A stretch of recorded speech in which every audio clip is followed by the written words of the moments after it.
Welcome to the East Anchorage Book Club podcast. I'm your host, Andrew Gray. For those who don't know, I was elected to the Alaska legislature in the 2022 election. And last week, I was sworn in to represent the UMed district in the Alaska State House of Representatives. In light of this new development, the East Anchorage Book Club podcast will be retiring for the time being. In its place, though, will be a new podcast, East Anchorage Matters.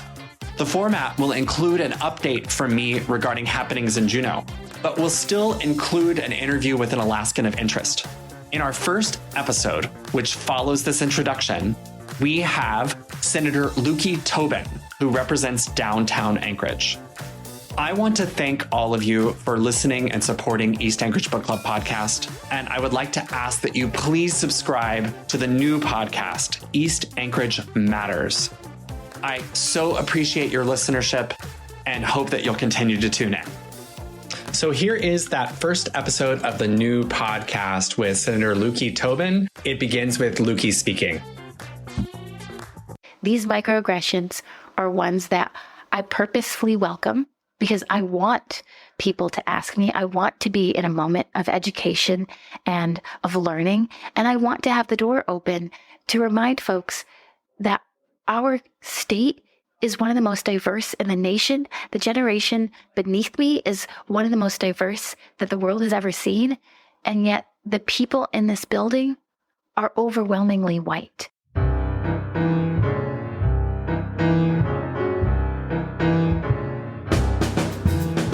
Hello, East Anchorage. This is Alaska State House Representative Andrew Gray and East Anchorage Matters. The goal of this broadcast is to keep my constituents abreast of relevant happenings in the halls of government of our great state.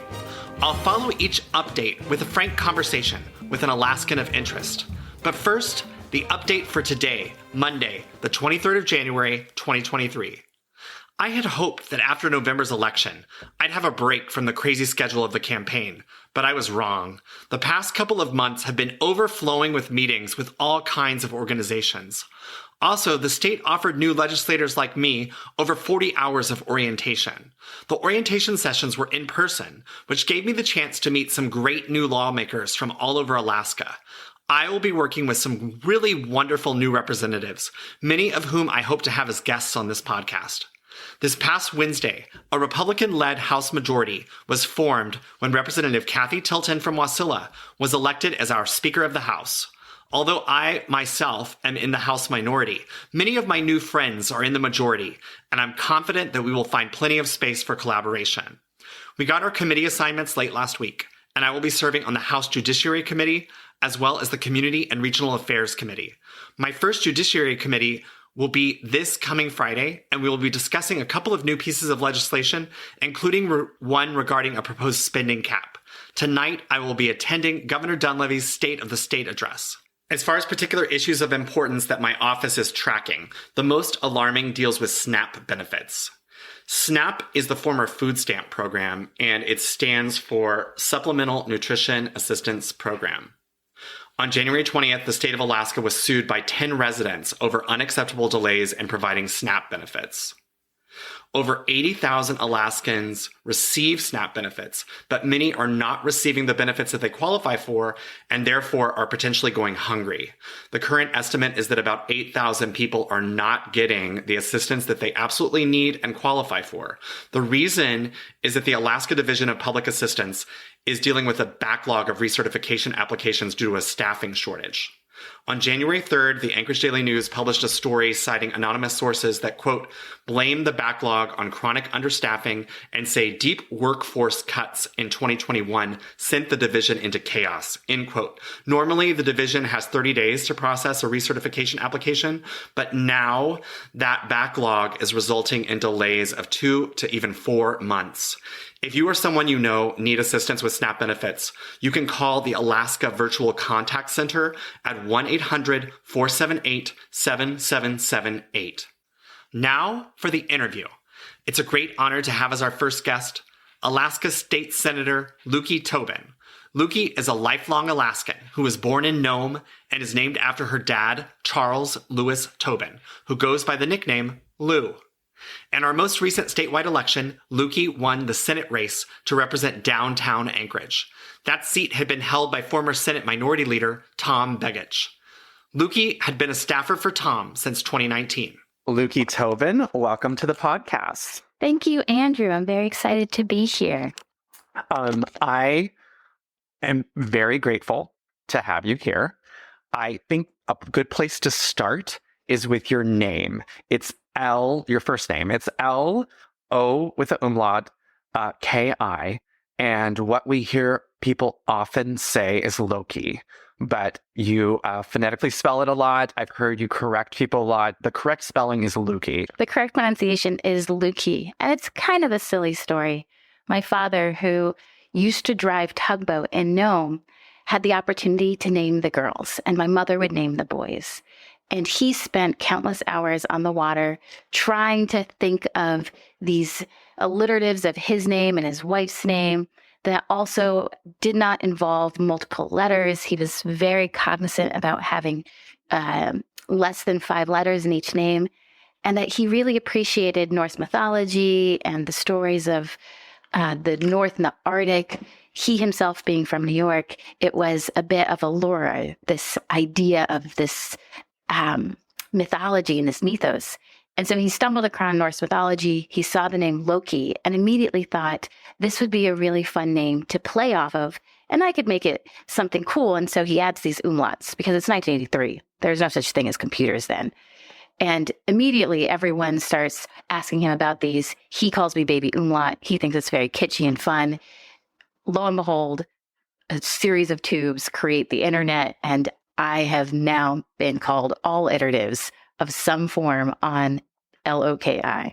It's frustrating and flustering because your name is your identity. It's who you are. Mm-hmm. And there are people who want to find a shortcut, or they're just not bothered to say my name correctly. They can't remember it. And it makes me feel unseen. It makes me feel unrecognized. And it's difficult to explain that to a person in a moment, to recognize that they don't see or hear or have the same moments that I experience because their name is more in the typical vernacular. It's more of a generally accepted name. I think it's important for people to remember that people have the right to pronounce their name however they want to pronounce their name. So I'm just putting that out there for people that, her name is Löki. It is. Well, it's the idea of the sacred. And I am sacred. I'm important. And you don't get to shorten that or take a shortcut because you can't. It's difficult or it's convoluted. Who we are is the essence of our being, our soul. And to misidentify someone, to misname them, is to deny them their existence. Mm-hmm. That's just so small-minded. It's such a small view of the world. You mentioned you grew up in Nome with your father. Your father is white, correct? He is. Yes, and your mother? She is, and I'm going to use the pan class, Black, because what we know of the slave movement is that these indigenous peoples of the African continent and other locales were brought to the United States. And interestingly enough, not many.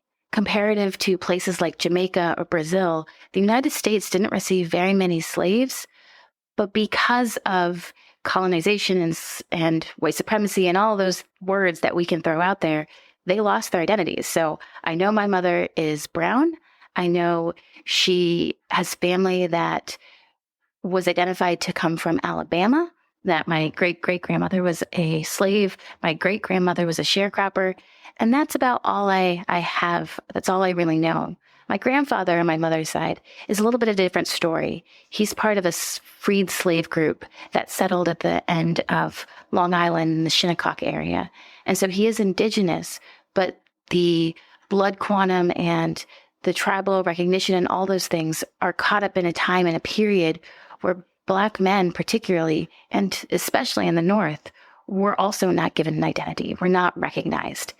And so it's hard to define what I am because I quite frankly don't know. And during the campaign, asking my mother these questions, because I was often encouraged to be completely accurate on the record that there are insidious folks out there who want to peel into your family dynamic and catch every misspoken word or misremembered story and then blow it up as somehow it's some big conspiracy. I asked my family to explain to me a little bit more about my identity, and watching my mother and her older sister have to struggle because they themselves were punished for this question. They themselves watched their mother cry and struggle, and they themselves watched their father sidestep and try to pivot when these questions of identity came up. We don't know. And it's uncomfortable to be asked that question, and it's uncomfortable to have to be able to check that box. It's why I don't really talk about it publicly, because sitting in a place of trauma and having to constantly pull myself out and constantly remember that I come from a place of resiliency and strength and beauty, while also being remembered that there are horrific things that have happened to people who look like me, is not a fun conversation to have repeatedly, day after day after day. I want to talk about your childhood in Alaska. Can you talk a little bit about where you grew up and what that experience was like? Most interestingly, I had the opportunity to participate in the Anchorage Museum Black and Facebook group. And we had several Alaskans who are mixed race talk about their lived experience in Alaska. And I was one of few who was born and raised in rural Alaska. And there's beauty to it. My father and mother came here because they wanted their mixed race kids to not experience the vitriol and the direct and overt racism that happened to them as children, to them trying to live and thrive as this mixed race couple. And for many characteristics and just in many ways, that is what happened to me. I was welcomed by the community. I was a part of the community. I feel very tied to the place that I was born and raised.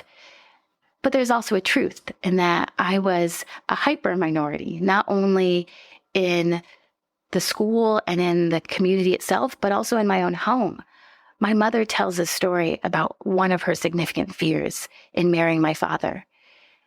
It is that her kids wouldn't look like her. She wouldn't know how to help us. She was scared our hair would be different. She was scared that people would look at us and have these impressions about our backgrounds and where we came from. And she herself knew as a dark-skinned woman what it meant to be mixed race, what it meant to be light-skinned because of the stories of her own family, of the stories of rape and degradation and excommunication from the Black community. And she wasn't going to be able to help us. And explaining that to me as I was older really helped me recognize that I have a significant role, not only in my family, but in my community, to be in this space of code switching, to be in this place of double consciousness. I was raised by a white male, and so I often exhibit some of his more admirable traits, but also some of his less admirable traits. I am direct, I'm assertive, I am confident, and I am able to live in that space and be confident in that space. And I can also live in my mom's space.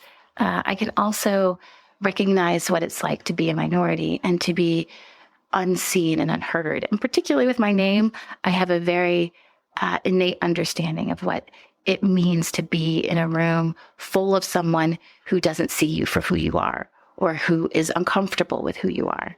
And that's a strength that I carry with me, particularly in the work that I do. And your parents separated when you were a child. You didn't grow up with both parents in the house. How old were you when they separated? Ooh, the history of mixed race couples is not one of long-term cohesion, particularly my parents' pairing. Within the Black community, mixed race couples is a very small subset, particularly white-Black pairings. And within that pairing, it's even less common. About 4% of all mixed race couples that are Black-white pairings are a Black woman and a white man. It is just very uncommon. And there were many things that were pushing to fracture their relationship. It's a different story that each parent tells. And it's not mine to necessarily share, so I don't know a lot about when. I know when I was 4, I was sent to live with my grandparents in New York, which is probably the best thing that ever happened to me. Maternal or paternal? My paternal family. And I was very lucky to spend time not only with my white grandparents, but because my Black grandparents were so close, I had the opportunity to be with both. And where were you born? I was born in Nome. No. And getting shifted to New York to spend my first few years in academia. I went to elementary school in Kodiak and Juneau, but those formative years, the kindergarten and first grade, were in New York. I was able to really have an opportunity to learn about my holistic family. I don't know what exactly happened, but when we came back to Alaska, we were sent to Kodiak to live with my mother and then stepfather. And it was a bit of a shock, but it was an interesting experience. And I think it gave me a lot of perspective. I recently learned that one of the security officers here in the Capitol served with my stepfather as a state trooper here in Juneau. And so it's neat to have those connections. It's neat to find them and to recognize that I have a broader perspective than I think many who work in this building. You ultimately ended up back in Nome with your dad, like for high school? Or? In seventh grade, in seventh grade, my mother sent me back to Nome, and she really wanted me to understand where I came from and have a relationship with my father that wasn't just a kind of a summer-only event. And summers are fun. Going to school and living and thriving with a parent really teaches you a lot about their personality and their dynamic. And I chose to stay. I really liked it. It was a better environment for me. I'm an ambivert. And so as much as I enjoy large groups and the hustle and bustle, I thrive in intimate relationships and intimate conversations. And Nome is an intimate conversation. You know everyone. You have a relationship with everyone that is rooted in meaningful interactions. And I really blossomed there. I think many of my elementary school teachers would couch me as quiet and introverted. And in Nome, I was class president. I was captain of our cross-country team. I became valedictorian. I was a Senate page for Frank Murkowski for a year in Washington, D.C. I had the opportunity to really come into myself. And I really appreciate that my mother made that opportunity available and presented it to me. I'd imagine going through adolescence in Nome as a young person of color would have its own issues. And I wonder if you could just talk a little bit about having to go through those issues with a white father. And he was single? He was single.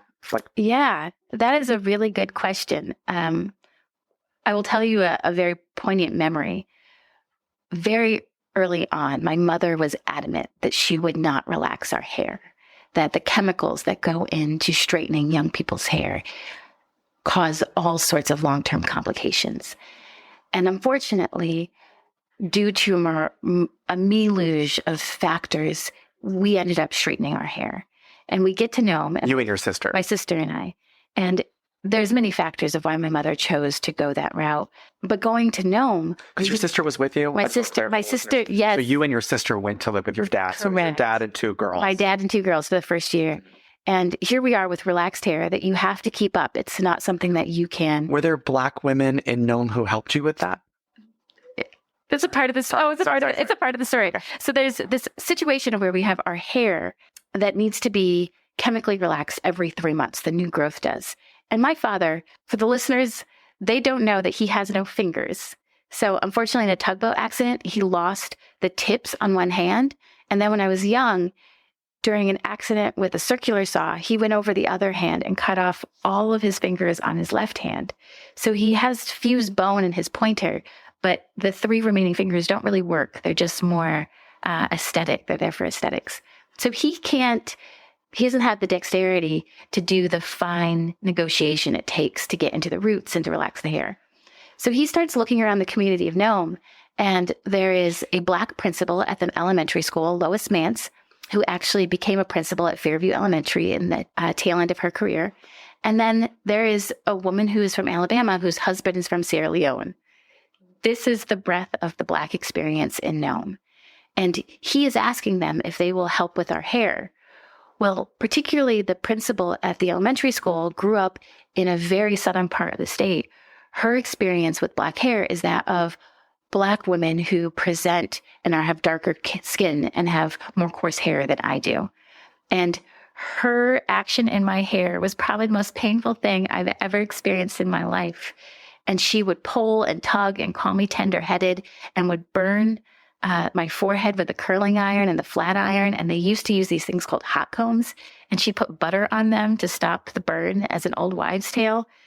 And it was a painful experience. So we finally decided we're not going to relax our hair in Nome anymore.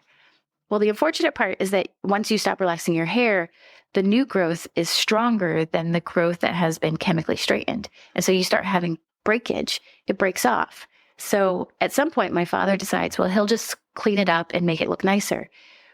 When you cut curly hair, particularly when it's wet, it just keeps shrinking and shrinking. So here I am back in my mother's house a year later with this itty bitty little afro. And it's just tied straight to my head. And I have tears running down my face as I'm walking back to my mom of like, he cut all of my hair. And for a Black woman, our hair is our crown. And particularly if you can have long growth, you showcase the strength of the Black community. Growth is admirable. It's desirable. This is why you often see Black women with weaves and dreads and with micro braids that go down to their butt, because it's so hard to get our hair to grow long because of all the damage that is happening to make it look like the white community. So it was a very traumatic childhood for me in that regard, because you just don't have anyone who has any connection to you and your uniqueness in the world. Nobody looked like me. Nobody had my hair. Nobody knew my identity. And the spectrum was a Black woman who grew up in the South and a Black woman whose children were half African, and their hair dynamic and their skin dynamic and everything was just different. So it was a weird dynamic to be engaged in, particularly with a father who is a redhead, who grew up in a very affluent part of New York. And although he has deep connections and ability to understand, he just doesn't have the lived experience, and he doesn't know what it's like to be me or to look like me or to be my mother and to look like my mother. And so there was constant clashes of where I'd walk in crying because some child would rub my skin and wonder why it didn't come off, wonder why I was so dirty. And he would tell me to brush it off or to find a point of synergy and connection with that person. And I was just hurt. I wanted someone to tell me that that wasn't okay. And he didn't have the language. He didn't know how to do that. He didn't know how to validate my feelings. For him, it was, well, it's okay because it only happened once and it's not a big deal. He wasn't living my skin, being asked every day to describe who I am and what I am, because people couldn't figure it out and they were confused or uncomfortable. Do you regret they started relaxing your hair? It's a loaded question. I wanted to fit in as a kid. I wanted the Barbie doll straight hair. I wanted to go out into the rain and not have to worry when I came back inside that my hair would go home. And I thought relaxing would solve all those problems, and it doesn't. It just makes it a little bit easier to go through the process of stretching it with a blow dryer and flat ironing it out. The trauma that I carry, the silly part of the story, is I decided when I went to the Peace Corps, I'm going to do it. I'm going back to natural hair. And I did. I leaned in. I did the itty bitty chop. I put it up on a social media post. I lived this experience of having an afro while living in Azerbaijan, which was hard because the subversive racism in the country was degrading to my morale. And there were components of it that I just today still can't talk about. And I came back with this idea of having fortitude and resiliency in my decision to keep my hair natural. And my first job back in the world of the nonprofit sector and philanthropy, I was kindly told that it probably would be better if I looked a little bit more clean in the office, if I presented myself a little bit more professionally. And I know the person who said this to me had no idea about the iceberg. They were trying to be kind and they were trying to give me advice and they were trying to be well-meaning. But all of the things underneath the water about my identity and my struggle with being a mixed race woman just boiled up. And I made the decision then and there that I am not going to wear my hair natural in places where I am not a member of the majority group. that I don't look like everyone in the room because I don't want to deal with it. It's easier to pass sometimes. It's easier. And this is many of my reasons why I am so passionate about my service to the Pride Foundation, because I know what it's like to have to go back into the closet and pretend to be something I'm not just so that I can get through the day. It sucks. It is a shitty place to live in. And I can't explain that to the people in the room because they will look at me and want to say or play the race card. They'll want to degrade or denigrate my lived experience because they're uncomfortable. And that is the core of white fragility, is discomfort sucks. And if you don't have to live in it, it's easier to code switch back in and say, okay, I'm just going to be a surface level individual who has no depth, because the depth is being pulled from the core of who I am, and it's raw and it's vulnerable and it's destructive to my well-being to constantly have to churn and burn it when everyone else in the room doesn't. That's really deep. I feel like that's got super deep. And I'm going to keep going in this vein. So when I first learned of you, I was told Löki Tobin from Nome. You're the senator for downtown Anchorage, but I was told Löki Tobin from Nome. And I thought that you were Alaska Native. I know that yesterday at an event we attended, you were confused with Representative Genevieve Mina. And that's the long way of saying that with relaxed straight hair, your racial identity is ambiguous. Mm-hmm. People sort of take one piece of information and make an assumption. And what's that like? And how do you navigate having to explain who you are? I'll just say Genevieve Mina is Filipino. Yes. Listeners should know. Yes. And being misidentified happens to me every day. Genevieve and I talked about it. It happened to her earlier in the day as well.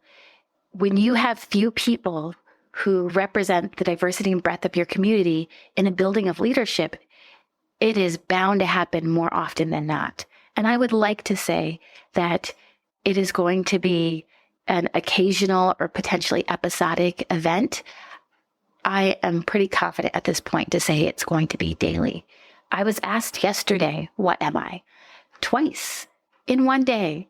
And I'm at the point where, for my own sanity, because I have to find humor in it, I have to find levity, I find myself checking it off every day to remind myself these microaggressions are ones that I purposefully welcome because I want people to ask me. I want to be in a moment of education and of learning. And I want to have the door open to remind folks that our state is one of the most diverse in the nation. The generation beneath me is one of the most diverse that the world has ever seen. And yet the people in this building are overwhelmingly white. The people in this building are overwhelmingly straight, cis, hetero. It is just a travesty for our country and our state to not have the breadth of lived experience and diversity helping to inform public policy. And if I get to point that out to people when they misidentify me and make them feel a little bit uncomfortable so that they challenge their worldview, they challenge what they know, and they go home and think, why did I do that? What happened that I am so comfortable making that assertion to this person? What is it that I am not seeing that I need to help advocate for? I've done my work. Mm-hmm. I've done everything that I came here to do, which is to be a voice of folks who don't have a voice in the room. Well, I feel like that the question of what are you is sort of the more intense negative question of where are you from? Where are you from really?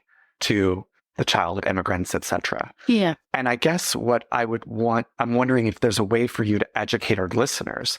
How do you ask someone? How does someone ask you in a way that's not offensive?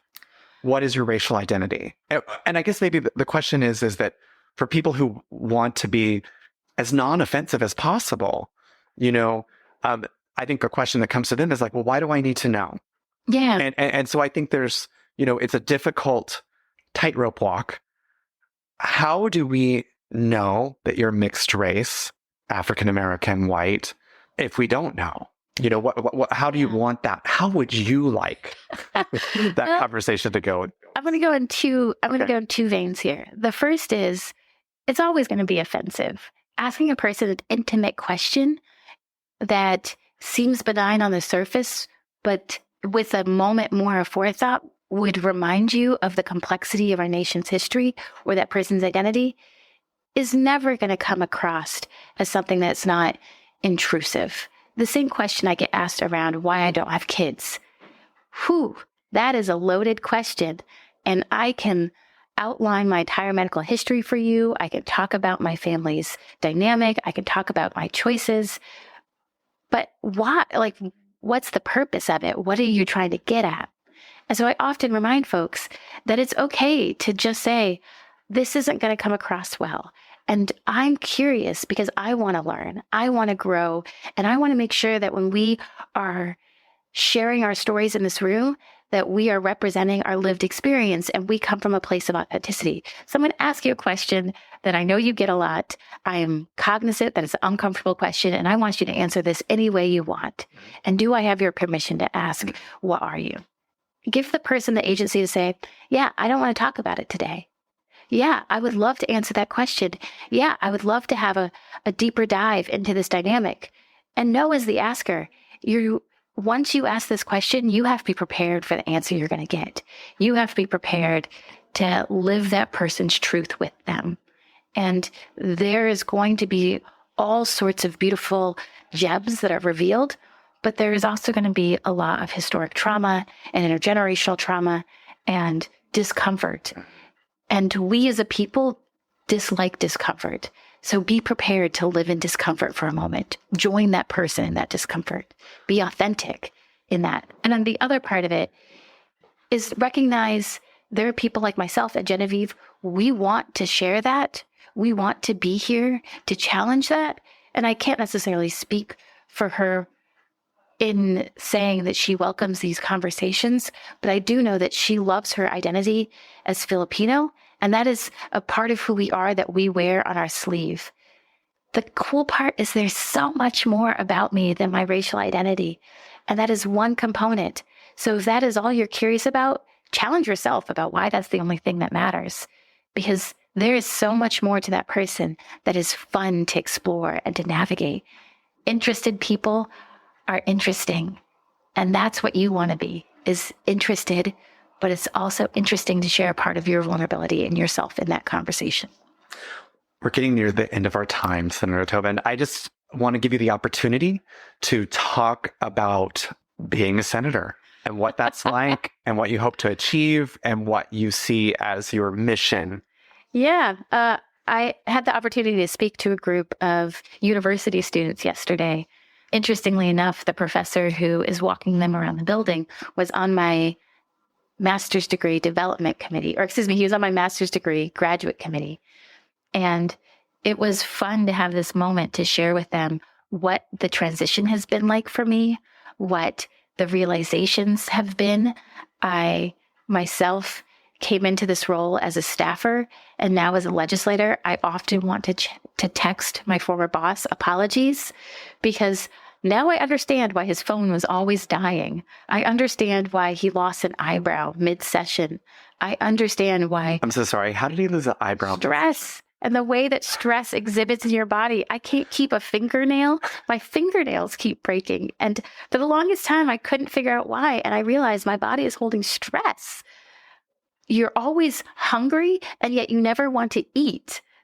You are always thirsty, and yet the only thing you can seem to find is caffeinated coffee. It is ubiquitous in this building, but delicious cold water seems to have, we're in a Sahara of water bottles.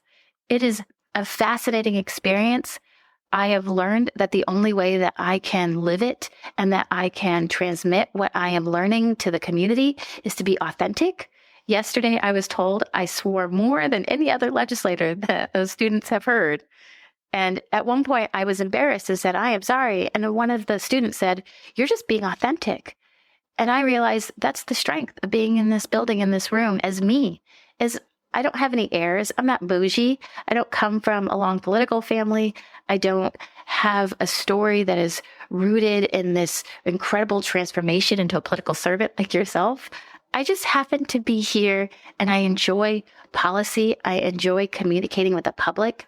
I am not as savvy around the fiscal part as some, and I turn to them for their knowledge and their expertise. But I am, and I feel confident is explaining the public process to the electorate, to the constituents. That is my strength, and that is what I hope to lean in to do. Because we need to pull back the veil and make this accessible to everyone. We need more people that look like me and with my background in this building, helping us craft the next wave of public policy. We need to be bigger and broader in our vision of our community, and we need to be bold in it. Our kids demand that of us, and we should be demanding it of ourselves. There is so much potential and so much hope, and I want to communicate that. The hyper-partisanship that I've grown up in doesn't have to be the way that I spend the rest of my life trying to fight through. We have the opportunity to do beautiful things. I think the Senate Bipartisan Coalition is showcasing that first step. We are here and willing and ready to do beautiful things. And I'm hopeful that the House, as it continues to navigate where it goes, takes a look and takes a page and says, we too can do big and bold and beautiful things with all of us on board. Imagine how beautiful that would be. I'm right there with you. Hey, speaking of accessibility, if listeners wanted to email you, is there an email address that I now have a legislative email address I'm very happy to announce, and it's very easy. It's SEN, which is the shortened word for senator, so SEN.LOKI, my first name, no umlauts, so .LOKI, my last name, TOBIN, at akleg.gov.